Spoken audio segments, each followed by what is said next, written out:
So I'll start off by saying a little bit about global assessments of biodiversity, then say some of the issues or questions, and then I go through 4 case studies.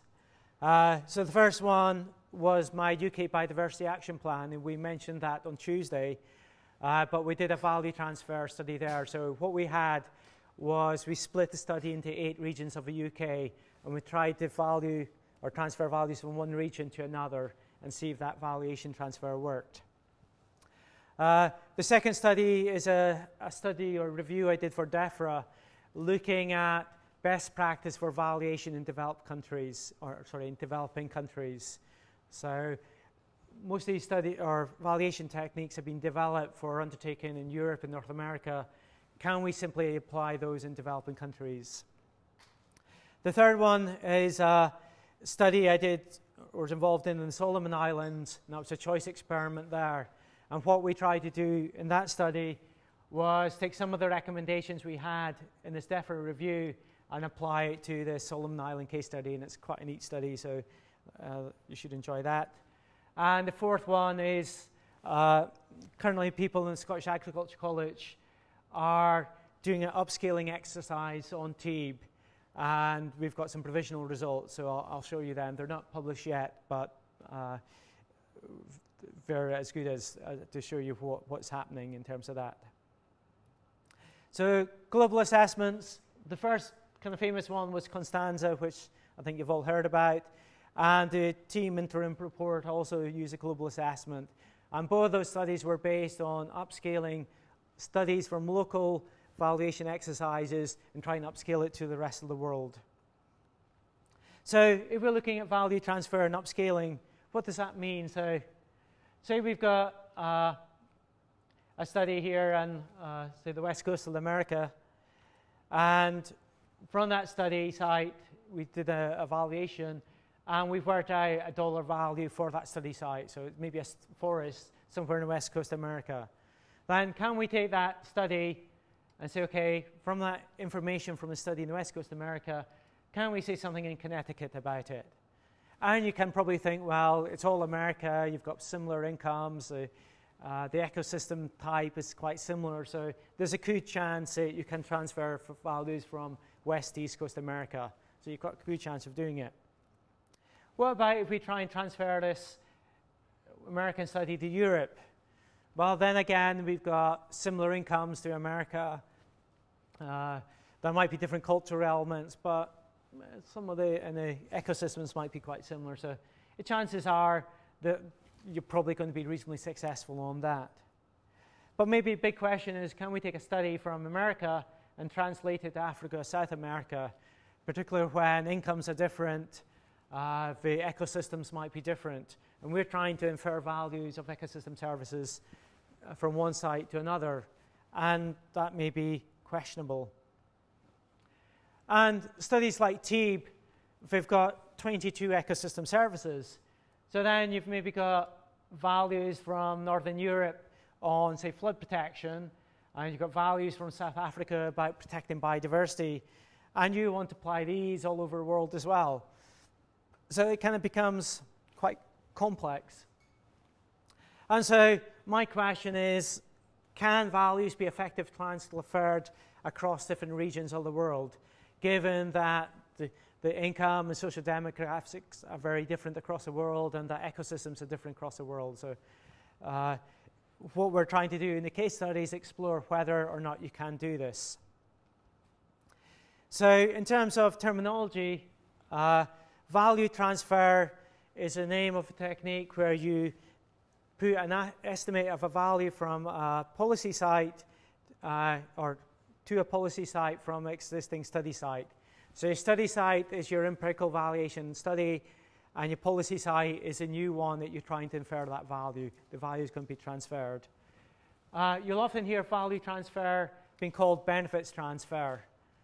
So a lot of the literature refers to value transfer as benefit transfer, but usually nowadays we call it value because it can be negative values as well as positive, and benefit does suggest positive. So basically, value transfer is one site to another. Upscaling or scaling up is when you do value transfer on a much wider scale. So you're transferring a value from one study site, and you may be applying it to all study sites across the world that are similar to that. So it's a much larger scale, and you're looking at the entire stock of that ecosystem. So it's kind of the same process of transferring values, but you're just doing it at a much wider scale. And there's different ways you can transfer the value. So it's what's called unit value transfer. So what that's basically saying is, okay, in West Coast America, the value of a forest is £10, and I'll take that value and move it on to the value in East Coast America. And I might adjust it for social economic graphics, but you're just adjusting that value. Where a function value transfer is you take those regressions of the values, and it may be a regression from the study site itself, or it may be a meta-analysis. So in terms of the study site, that might be 10 different studies, and you could regress how value changes against social economic and ecological characteristics. And you compare the study site demographics with all those, and you transfer that value function. So I'll show you an example of that when we do the TEEB one at the end. So there's different approaches to transferring values. You just transfer the actual values, or you have a meta-analysis across a bunch of studies, and you use that meta-analysis equation for the transfer of the values, which will adjust it for local circumstances. So if we're thinking about transferring one site to other, how suitable might that study site be for the new policy site? Well, if you look at valuations, there's a whole range of methods. So we've talked about them yesterday. So different methods might get different types of values, which is be expected in economic theory. Different studies will address different ecosystem services. So again, what you're trying to transfer from and to might be different in terms of the context, and also in terms of policy context. And if you're basing on studies, then original studies are varying quality. So you saw from the NOAA guidelines that they reckon that some of the old studies were poorly designed, and new studies are maybe better because it's following your guidelines. And also, if you do value transfer, there's an amount of information you need. So they might be varying quality in terms of what information is reported for that original study to allow value transfer. So you might have a whole stack of potential studies, but by the time you analyze them to see if they're suitable, you'll only be able to transfer from a smaller number of studies. So you need to think about what your policy site or your study site studies are going to be. Are they suitable for value transfer or not? So all these kind of complexities means it's very difficult for value transfer, or at least you have to try and account for it. So if we think about global assessments for value transfer, what are some of the key challenges to it? First of all, does actual value transfer work? And can we test it in a controlled setting? So to answer that, I'll do my UK Biodiversity Action Plan, where I'm transferring values across different regions of UK where it's based on the same survey instrument. So we should be able to do value transfer in that setting. And if we can't do it in that control setting, then it does question whether you can transfer across regions using different studies. How accurate are these transfers? So are we getting quite close to estimates that you'd expect, or is there huge transfer errors? And again, we'll look at some results from that. And can we be across regions? And then the second kind of question is, if we can't do value transfer in a control setting, and given that there are only a few studies being undertaken in developing countries, then if we were to then do more studies in developing countries, how should we undertake those? And we'll go through some examples of how you do valuation in developing countries. So the first case study, we talked about this a bit on Tuesday, the study on the value of ecosystem services from the UK Biodiversity Action Plan. And what we did is we had different samples across 12 regions, so Scotland, Northern Ireland, Wales, and 9 regions of England. And so we had different subsamples of respondents within each of those regions. And just to remind you of a choice experiment, So we're looking at different provisioning services, regulating services, and cultural services. So those were choice tasks we used, and we apply that on the different regions. So what we're trying to do, looking for a consistency of value transfer, is, say, for example, can a value from a single study site predict the value of another? So in this case, if we, from our subsample in Northern Ireland, can we say something about how Scottish people value those services? And then we'd look at maybe how people in Yorkshire value, can the values from Yorkshire be used to predict values that people had in Wales? And so what we did is compared all these different sites between themselves. Then the second thing we looked at was, okay, maybe what happens if we pool all the information from all the other regions and transfer it to Scotland, or from all the other regions, Northern Ireland and so forth. So if we pool all the information together, does that improve the value transfer? Okay, and in order to work out whether the value transfer worked, we work out what's called a transfer error. And what that is the predicted willingness to pay. So it's predicted, so if we're doing this one, we pool all this information and we predict what the value in Scotland should be. So based on adjusting it for social demographics, different levels of biodiversity between those regions and in Scotland. So we can take a prediction of what the value should be through the value transfer.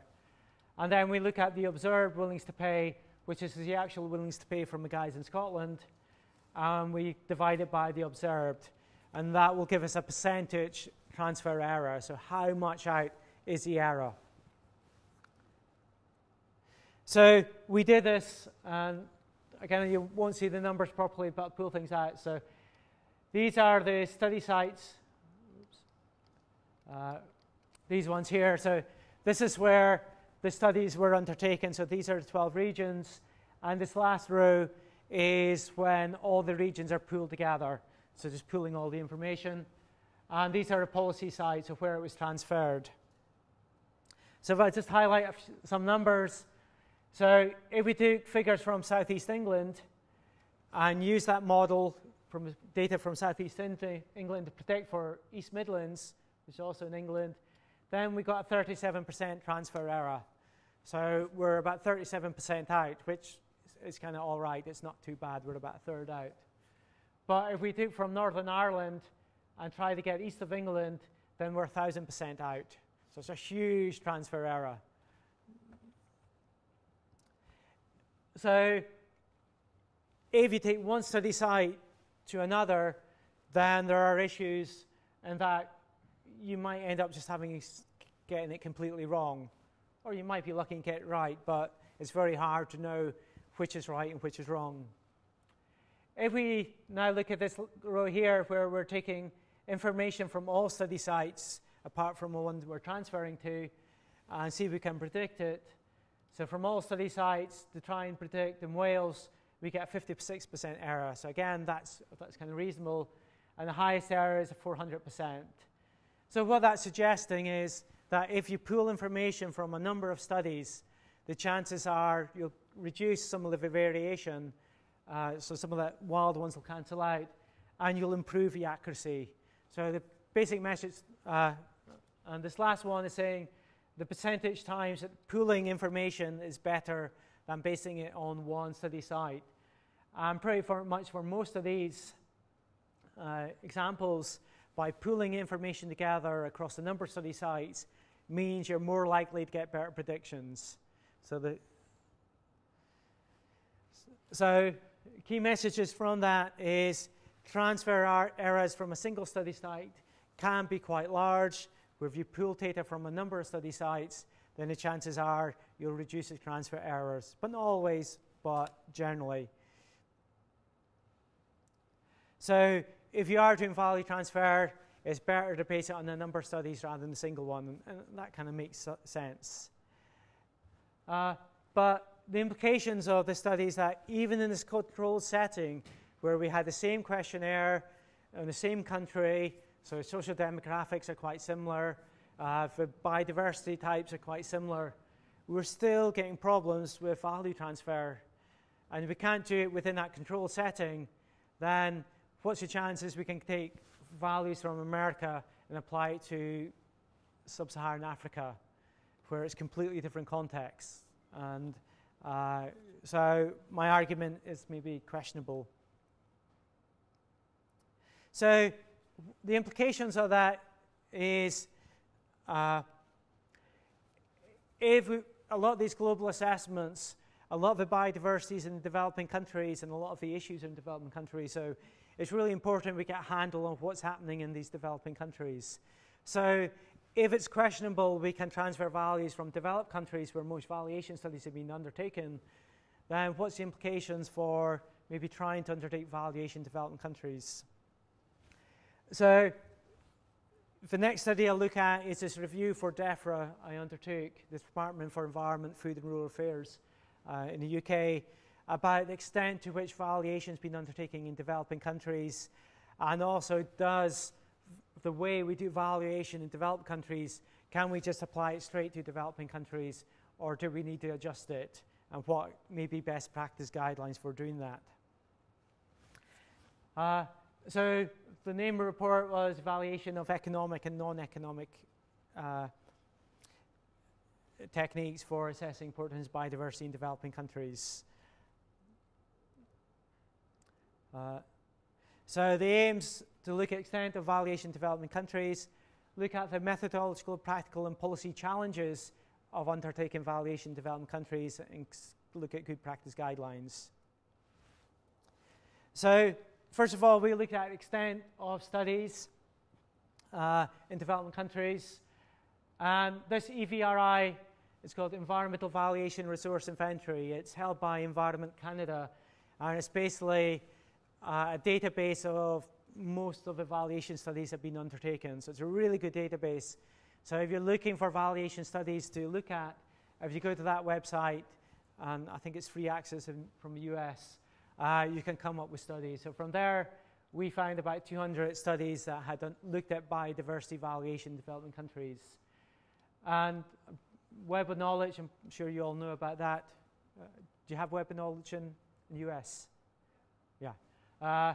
So we found about 200 economic studies and about 100 non-economic studies that had undertaken valuation of biodiversity in developing countries. But if we look at valuation of biodiversity overall, studies started coming out in the 1970s. This blue line is developed countries, so richest high-income countries. So there's tons of studies here. And developing countries are these. So this is lower middle income and lower income countries. This is transitional economies. So a tenth of the studies we found were from developing countries. But if you look at transitional countries, these are the poorest countries in the world, then we couldn't find any studies from those.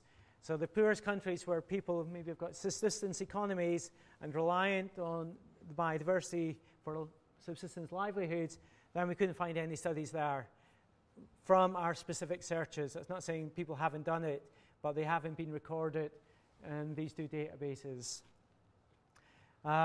And these places are probably where biodiversity is more important to people's livelihoods. And currently, there's nothing really documented on that. So we reviewed the literature we found, and we also had 5 case studies that had undertaken valuation. So it's kind of the best case studies. And we had detailed review of the guys who had undertook those. And we also had expert discussions with people from around the world who had undertaken these studies to look at some of the challenges. So I think when we're in this review, although developing countries cover quite a wide range of countries, so not all these will apply to all developing countries, and a lot of these apply to the very poorest countries. So the first methodological challenge is low levels of literacy, education, and language. So valuing biodiversity and ecosystem services is complex, and it's hard enough to do it in the West, where if people aren't educated, they can't read, they haven't got any scientific knowledge, then it's quite difficult to value in the way we do it maybe over here. So trying to do the questionnaires and interviews is difficult if people can't read. You can't just give them a questionnaire. So a kind of solution is to use deliberative and participatory approaches to try and collect data. And I'll show you with the Solomon Islands example, how we do that. But participatory techniques have been developed for getting information in developing countries.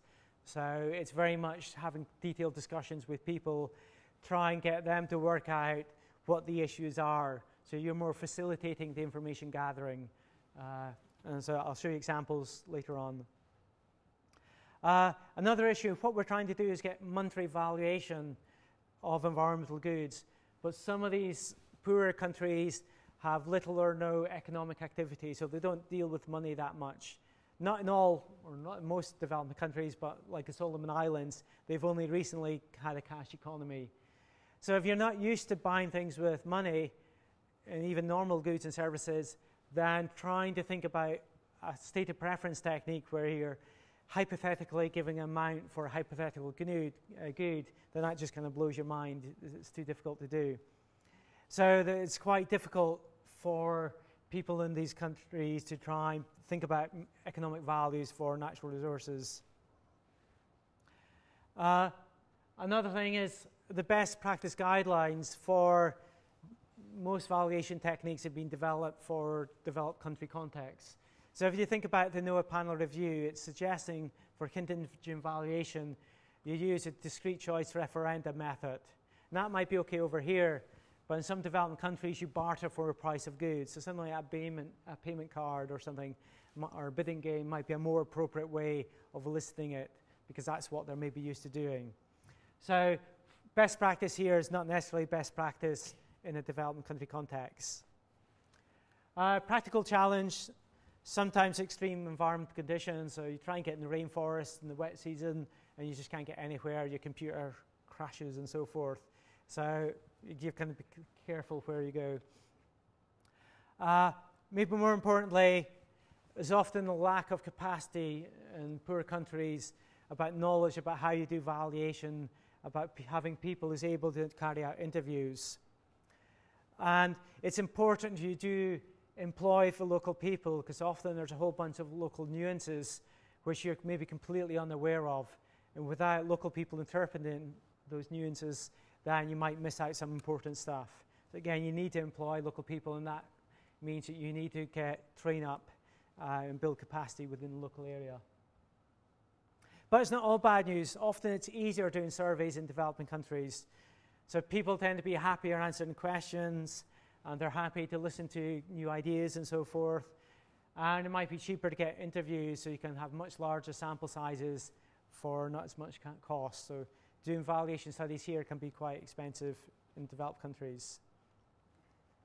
Policy implications, there's maybe a lack of awareness, lack of research capacity. So it's important you're building that capacity in developing countries and get those people involved. Lack of empirical studies, which we've already shown. And what it means if you're trying to do global assessments through upscaling, then it makes value transfer difficult if you don't have the data. And another thing you often find is a lot of research in developing countries is extractive. So what that means is you go to a developing country, you do your research, you write your academic paper, and then you go home and forget about it. And what that often does is kind of leave a bad feeling in developing countries. But what we should be really doing is going in there, working with local communities, working with local policymakers, and building research ideas based on their needs, not on our needs, and making sure that when we get results, we feed it back into local decision making to make sure that they gain and benefits from the research. So kind of ethically, I very much think that you should have full engagement with local communities and policymakers to make sure your research make a difference, rather than just writing your paper in Science or Nature or whatever. So to kind of summarize best practice guidance, often the way people in developing countries think about natural resources, in particular people living in rural and more tribal areas, is very different to how we in developed countries think. So often, so like in the Solomon Islands example, they've got much closer ties to the natural environment than we ever have. So they get their food, their medicine, their building materials there. So they know their natural environment. But, and that knowledge is maybe implicit or experiential. So they just kind of know it from doing it. But they might not have a scientific understanding of it. It's not they don't understand it, it's just they don't know it in scientific terms. So if we come then with all our scientific heads, then we can't just start talking scientific terms. We have to go down to their level and get them, or get an understanding of how they think about it, and then we can relate it back to the science. So what it means is that when you're trying to get people to talk about biodiversity and ecosystem services, they might not be able to express it clearly in a way that we understand. So we need to try and understand their way, and we need to use participative techniques to try and uncover the way they understand it. So it requires a lot of work, and I'll show you in the Solomon example next how you might go about doing that. It's very important that you use local researchers, again, to get an understanding of those local nuances and so forth, but also to build capacity. And to try and get this, I think, is very much to try and look at deliberative participatory action research approaches, incorporate them into valuation. And in recent years, there's been a kind of move to do a lot more of this anyway, even in developed countries. But if you're looking at complex environmental goods, you very need people to get a full understanding of the environmental resource before you start valuing it. Okay, so that's some kind of ideas we came up with from a review. And then we thought, okay, is what we're seeing is right, or should we be doing other things? So what we then decided, or had the opportunity to do, was do a choice experiment valuation study in the Solomon Islands. So Solomon Islands is a community which is very poor, very based on subsistence economy, very little cash crops, little crash. So we tried to develop a deliberative approach to valuation there, and we had to kind of think out of the box of how best to do it. So a bit back into Solomon Islands, so it's kind of southeast end of Indonesian peninsula, so between Australia and Indonesia. It's extremely biodiverse culturally and in terms of biodiversity. So there's lots of endemic species there. There's lots of cultural biodiversity. So within the region, or Solomon Isles, there's about 80 different languages. So if you just walk over a hill to the next village, it's a slightly different language. Sometimes it's a very different language. So there's huge cultural diversity there. About 85% of population lives in subsistence. So basically, they go to the rainforest and they get their food and all that kind of stuff from the rainforest. They have a shift in cultivation, so they'll farm a little bit, then they'll move on to a new site and let that forest regenerate. They've got high level custom. It's kind of the custom, so it's very kind of cultural ways of doing things, and it works in a kind of village society, communal way of doing things. So they've got very clear ways in which they manage a forest. So that's kind of quite a strong thing for them.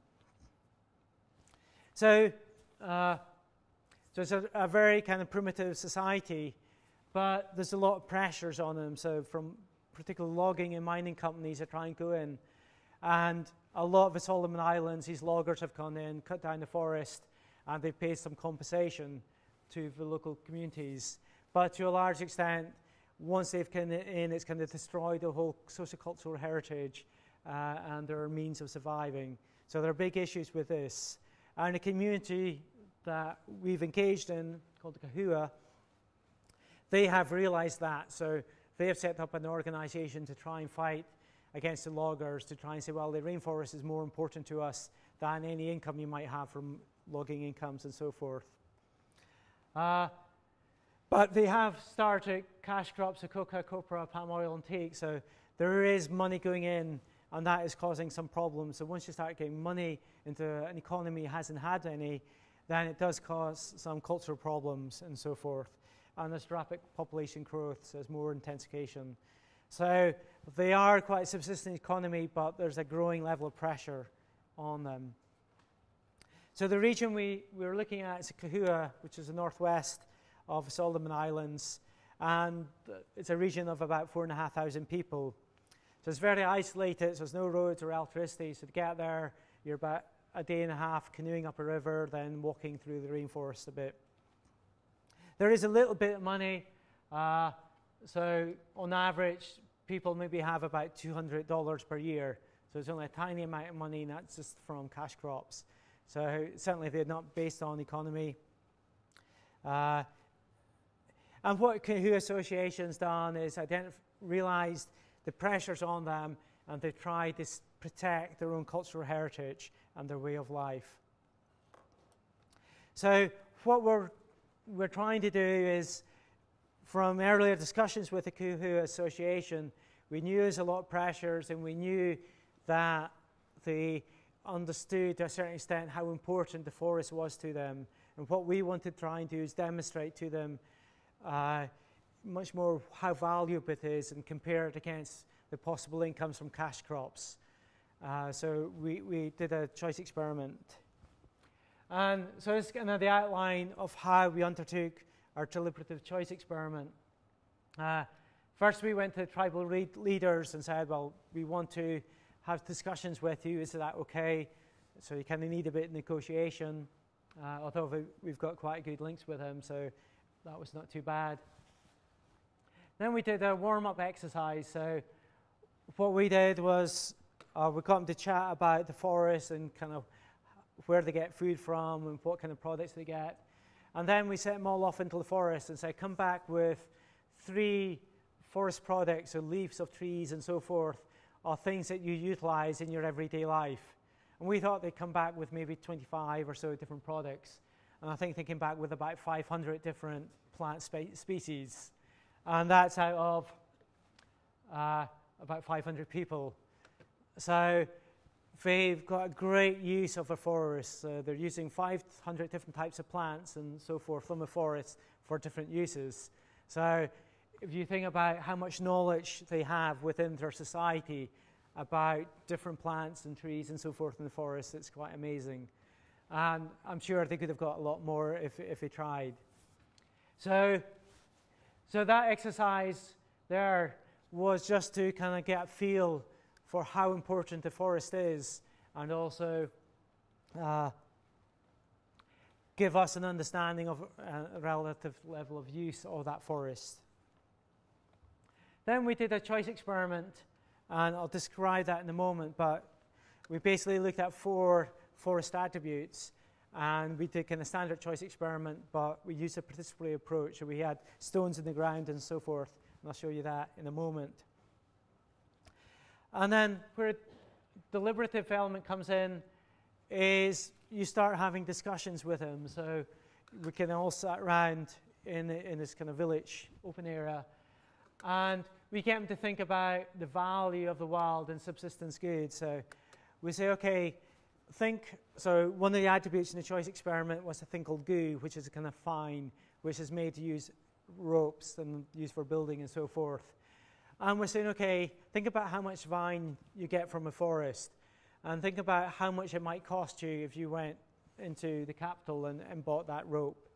So think about that, and think about one of the big pressures is cash crops. So we're saying, well, think about how much money you get from a cash crops, and think about how that income from the cash crops, how you could then use that to pay for other things if a forest wasn't there. So we very much came to think about the value of the forest products and the kind of replacement cost of them. And we got to think about negative impacts of cash crops. So having money in the economy was causing lots of friction, and we got them to talk about those frictions. So that deliberation maybe went on for half a day or so forth. And then we did another choice experiment, again using these deliberative participatory methods. And we got quite different results from the second choice experiment. And then what we did, we said, okay, this is what we could do, a quick analysis of it, and fed it back to the villagers and said, okay, this is what you've told us about how important. and got them to think about it and reflect on it. So it's using that non-extractive method. So very much taking the results, feeding it back into villagers and saying, well, what does it mean for you? How can you use your research results to give a better trajectory for your future and so forth? So that was kind of overall framework for what we did. So these are kind of some slides from what we did. So in terms of the choice experiment, so we've got the different attributes in different levels, and so it's just laid out on the floor, and we've used stones to represent the levels. So we're kind of saying, okay, for the finds, here's 3 stones, and what we get them to do is moving about. So that we say so we'd have these different choice tasks, which were kind of set up in terms of the experimental design we talked about yesterday. And the villagers would go, no, no, no, we don't want that, and they move the stones away. And you get them to discuss, well, what's the implications of having less of that? Now we move a stone back. So if you're going to walk further to get your vines because you've cut down the forest. What's the implications of that? So it was kind of quite fun and interactive to do, but what it meant by moving all these different levels around in the choice task, what it meant is these guys got good understanding of the implications of the different scenarios. So it might have taken about half an hour to go through one choice task, where normally it might take a minute or 2. So it's kind of a slow process, and you've got about 20 people all fighting over it and rearranging things. It's a bit fun. But what it means is these guys are really thinking about the implications of the different aspects of it. So the idea, or I think this picture here is just some of the samples of the leaves they brought back. So if we're thinking about what deliberative and participatory research is about, it's very much about empowering the locals to analyze their own reality. So what's the world like for them? And get them to think about it. Because if you think about your normal life, you come to university, you do lectures and so forth, and that's just what you do. But if you step back and you think, well, why do I come to lectures here? What's the reason for it? What's your motivation? And you kind of your motivation is probably, okay, if I get a nice degree or master's, then I can get a nice job and my future will be better. But you might not really think about that every day. So it's getting these people to step back and think about, well, what's important to you, and so forth. The other important thing, you as the outsider, so the researcher, you're very much a facilitator, not an expert. So you have to be quite humble. And you say, well, I don't really know how things work with you, but let's think about it. You try and get them to think about it. So it's very much a facilitation job, not saying this tree is important to you because of X, Y, and Z. You need to get them to tell you what's important. And so learning should be experiential. So like going out in the forest and picking the leaves that are important to you, to get them to experience it rather than saying this is what you need to think about. So in terms of a choice task, we had 4 attributes. So goo, it's a species of vine. So it's a vine in rainforest that they use for making ropes and so forth. So it's quite important for building and various other things. So it's a key kind of natural resource they have, and they largely have it free from the forest. And I think at different levels, 1 stone would mean it's only 15 minutes walk. So you'd have to walk for 15 minutes in the forest. And 4 stones means it's 4 hours. So if the rainforest is getting destroyed or if they're overutilizing that resource, what they're finding is they have to walk further and further into the forest to find that resource.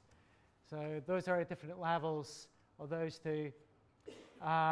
Water quality, I think this is saying, 4 stones is saying you've got good quality drinking water, so water you can drink all year round.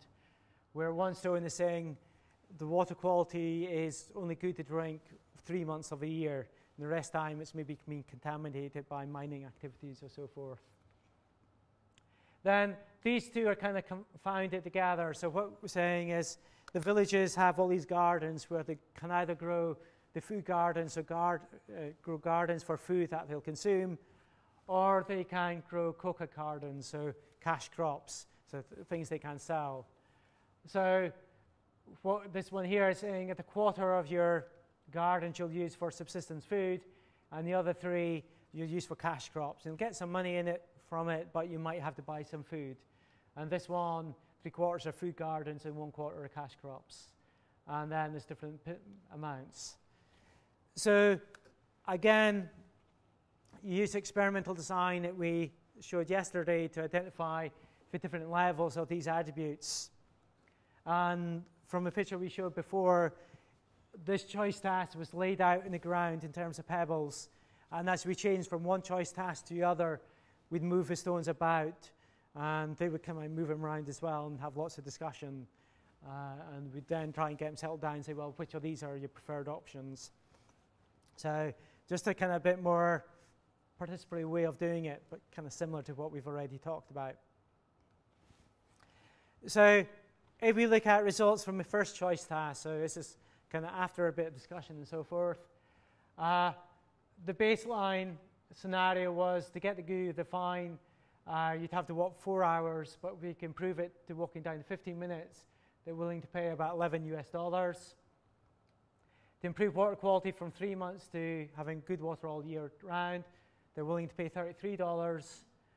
And for moving from mostly cocoa cash crop gardens to food gardens, they're willing to pay $29. So that's kind of demonstrating that growing their own food is actually worth quite a lot to them.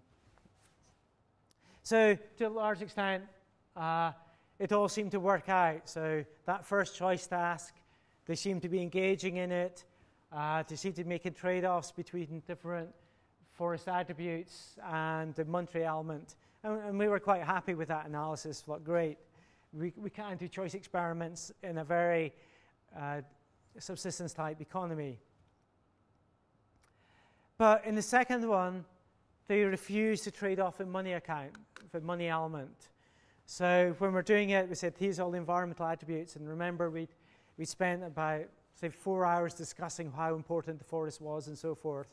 And now when we're presenting these choice tasks to them, they're saying, well, we want this where there's got the food gardens, we want these vines, and we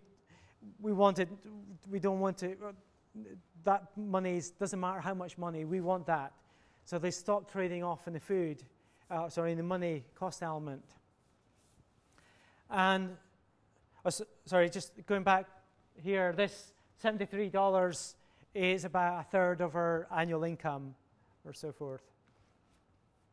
So what they're kind of saying is, well, we'd be willing to pay our entire income for these forest products. So it doesn't matter how much money or how much money we can give you, the forest is worth more than we can pay for it.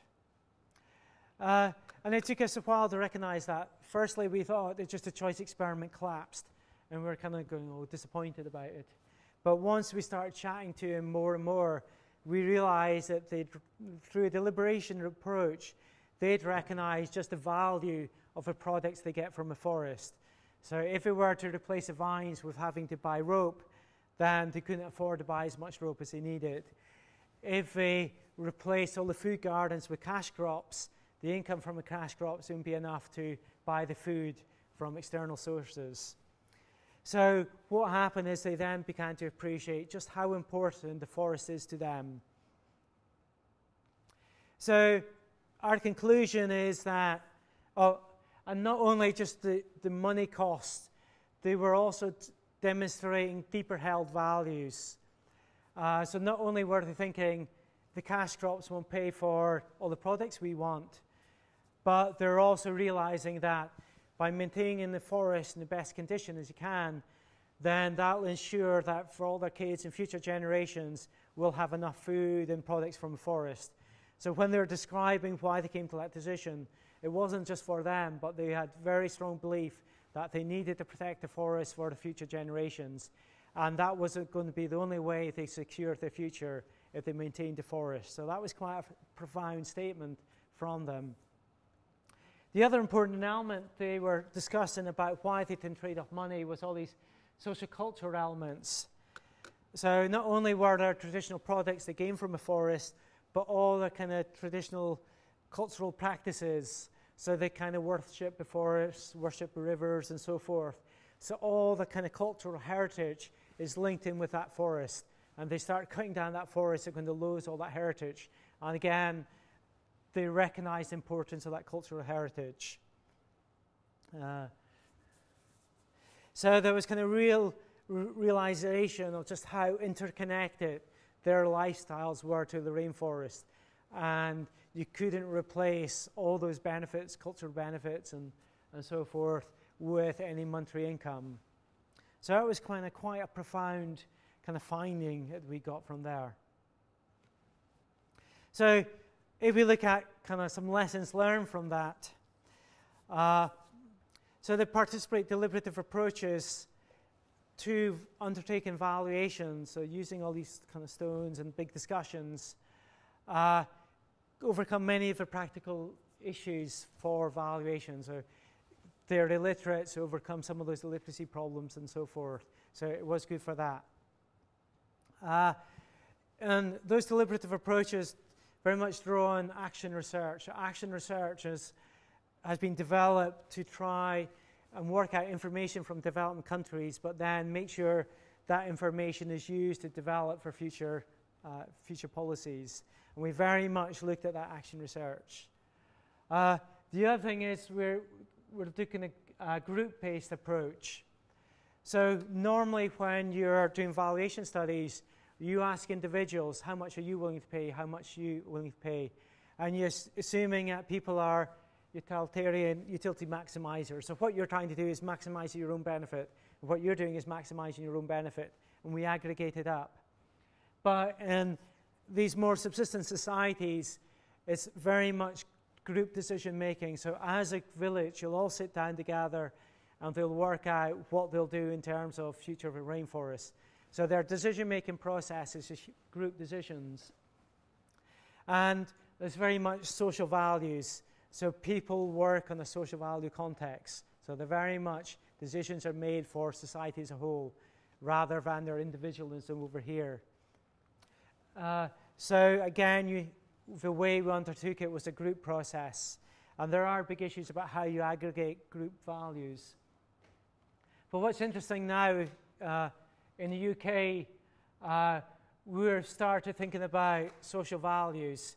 So rather than just aggregate group values, do people have a different set of social values? So if you think about climate change, I might feel that climate change is something that society should be addressing. So my social value for that is we need to reduce our impact on climate change. But if you look at what I do, I end up flying around the world and I think, well, actually, my individual choices, I'm not really meeting my social values. And there are interesting questions of how you interact individual values and activities with what people think a societal group, and how can you convert people's individual activities to more of the social group benefits. So that's something which is kind of just starting to emerge in valuation literature. The hands-on exercises, they're great fun to do. I think people really learn from it. And when they're moving stones around and so forth, they're really thinking about the consequences of the different policy options. And maybe we should start doing these type of things when we do valuation in developed countries. So again, there's starting to look at those type of things. And you need well-trained local facilitators. So out of the 18 different villages, I think there were 6 different languages, although generally they all spoke Pidgin English. So you need the local facilitators to be able to communicate with them, so you couldn't come there and learn 6 different languages to do that research. But half the people in villages could speak Pidgin English, and there's lots of translation going on. But also you need the local facilitators to kind of interpret people's choices to account for those local nuances. So we don't know the traditions in the Solomon Islands, but the locals will, and having those facilitators will maybe be able to help you better understanding of those issues. The other thing, people in a subsistence economy where they're maybe not used to dealing with money can work out choice tasks.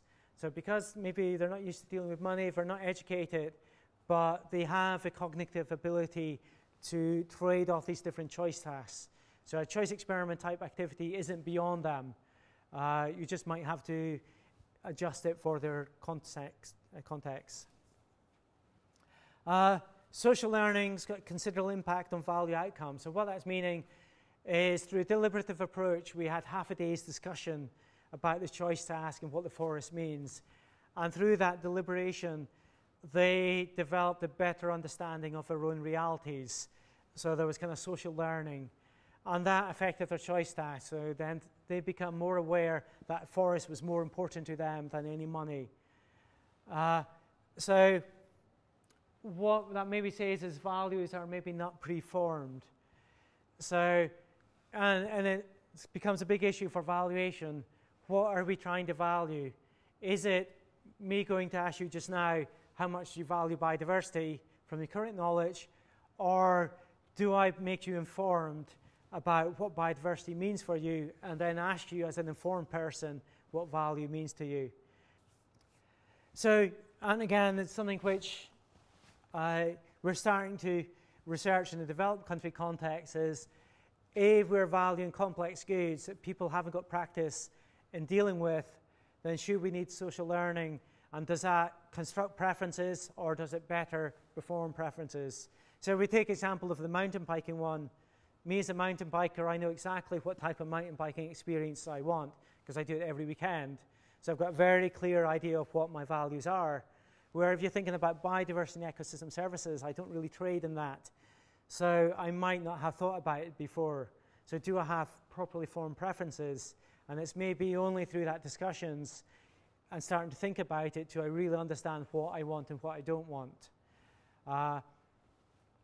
But does it mean that we're influencing people's decisions? And I think the conclusion from that is if you have got social learning, what you need to do is when you portray your results from your study is you say, these are the values of people who have thought about it. They may not be representative to a public who hasn't thought about those ideas, but this is a valuation from an informed public.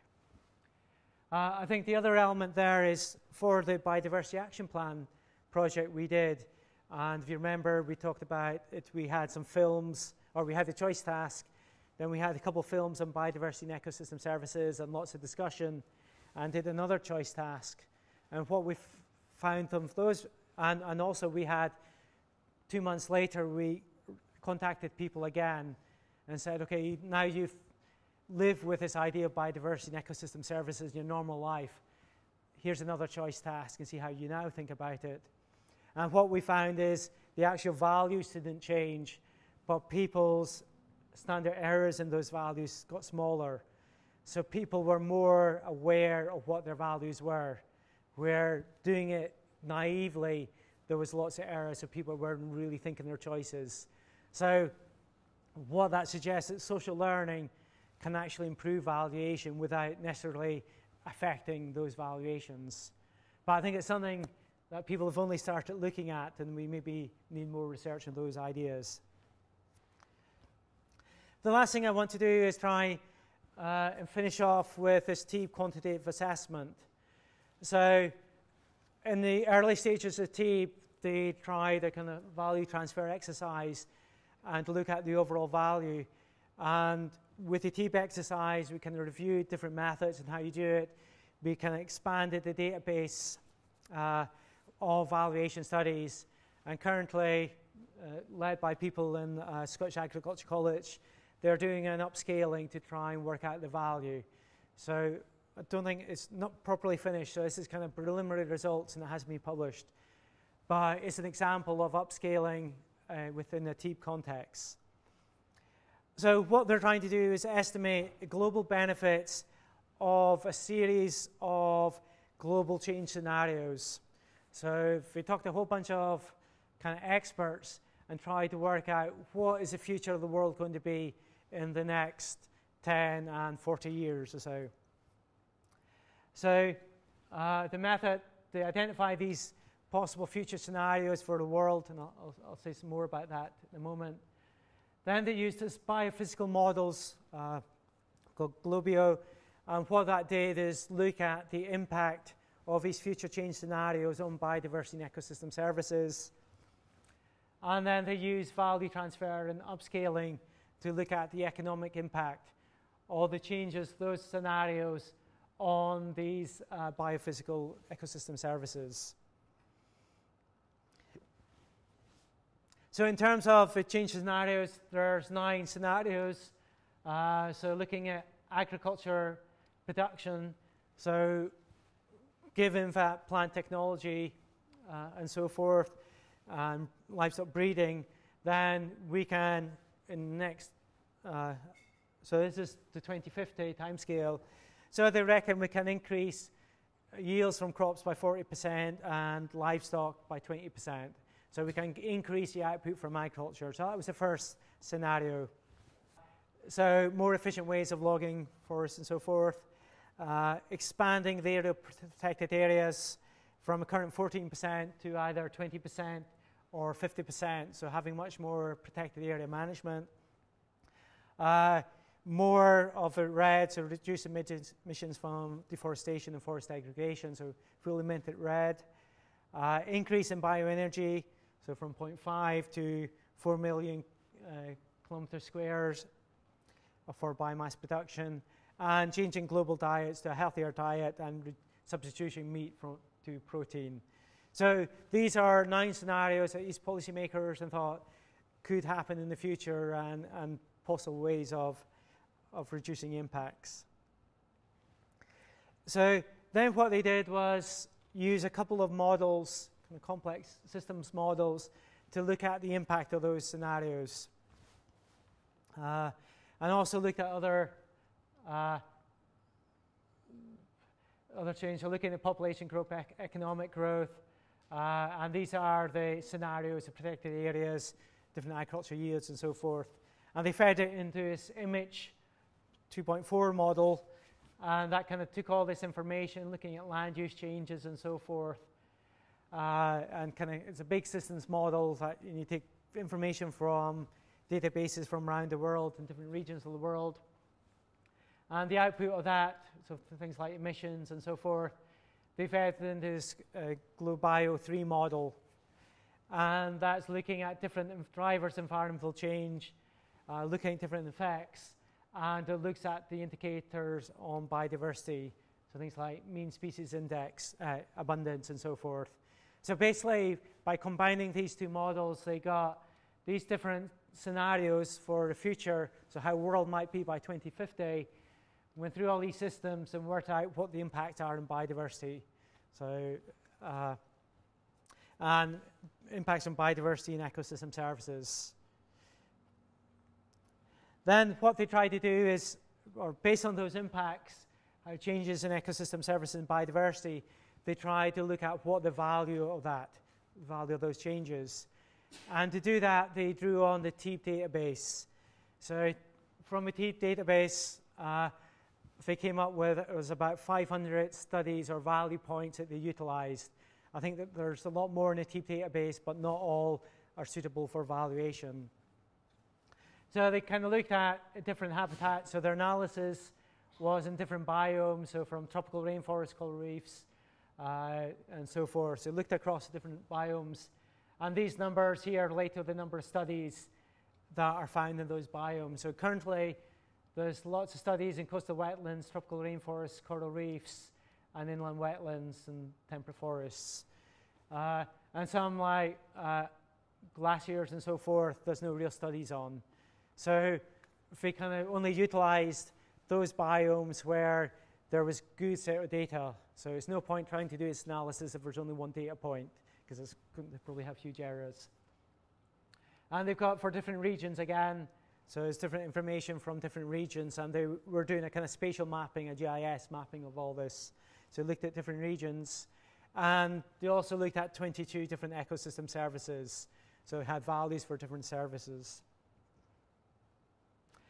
So what they then did was got all this information, so these data points, and they did a kind of meta-analysis of all those data. So what you're trying to do is look at how the value, so your dependent variable is the value, so it was like dollars per hectare per year converted to a standard 2007. So all the values from all these different studies were converted to a standard valuation unit. And they regressed that value against a whole range of different things. So how does the value compare to the country it's in? How does the value compare to the mean income from that country? How does the value change compared to how close it is to an urban population? So these are the kind of meta-analysis where dependent variable is the value, and these are for temperate forest and tropical rainforest. So for example, if you look at here, natural log of area forest within 50 kilometers of a study site is negative. So what that means is as you go closer to the study site, then the values get greater because there's more people benefiting from it. So they've got a whole bunch of variables that they did. They regressed the values from. And then in order to upscale it, what you do is you get information from around the world and say, okay, if I'm looking at tropical rainforests, and from this meta-analysis, which summarizes maybe 25 different surveys, and you've got the social, economic, the environmental attributes on this regression, then you can look at it and say, okay, if I'm applying this to Southeast Asia, then I multiply, say, coefficient by the mean income of Southeast Asia. I multiply it by the number of people within 50 kilometers and so forth. So it allows you to predict the value for that specific region. So they kind of did that, and here's the results from temperate rainforests. And this is for the future case scenario of 20% of a ecosystem would be protected, and this is 50% protected. So we've got number of sites. So these are different regions of the world, so sub-Saharan Africa, South Asia, and so forth. So these are different sites through the JBS model of that particular ecosystem type. They've got how that area would change. So through those systems models, they'd work out how much of that area would change in terms of its land use and so forth. And then by applying that change with the upscaling, the value transfer function, you get the value, or mean value per hectare, and then the annual value. So those were results from temperate forest. There's similar things in tropical rainforests. So again, they're trying to work out, based on the scenario of changes in the level of protected area management, this is how it would affect it. And to give you an idea, they did rough spatial maps. So if the area of protection or protected area was increased from 14 to 20%, then all the red, so in South America, that would cause a loss in value. So somewhere between around about, say, 250 billion US dollars would be the decline in value there. And the reason for that, if you protect the Amazon, then it means that people can't log or have agricultural activities. So by having increased protection, it means that there's an opportunity cost loss from that forest. Where in developed countries, generally it's found that if you've got higher protected areas, then that's going to have more benefit. And if you look at 50% area protected, then generally around the world, it means that that would reduce people's welfare throughout the world. So you're restricting what they can do in terms of food production and so forth. And so they've got graphs like this for all those 9 different scenarios, future scenarios. And I think it depends on the level of accuracy you're needing. So me as an academic looking at value transfer, I'd be hoping to get within, say, 50% transfer error, so something which is kind of meaningful or within a level of magnitude. But maybe for these global upscaling, what you want to do is try and generally demonstrate what the impact might be.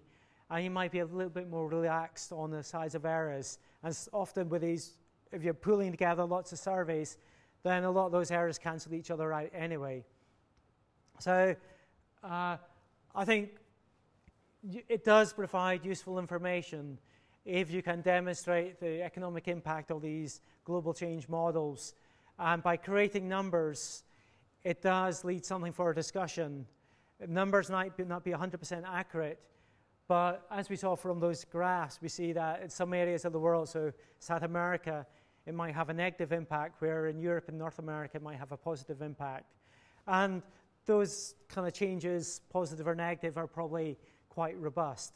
So it depends what you want to do, and if it's enough to stimulate discussion, then that's a lot better than having no information at all, where you've got nothing to discuss. So I think in that context, it's quite good. But I think we have got a long way in terms of trying to improve valuation transfer. And part of it is a lack of valuation studies, but some of it, and the lack of valuation studies that have been developed directly to feed in value transfer, and that will improve over time. And it's maybe we're only started doing value transfer, and we might find better ways of doing it in the future.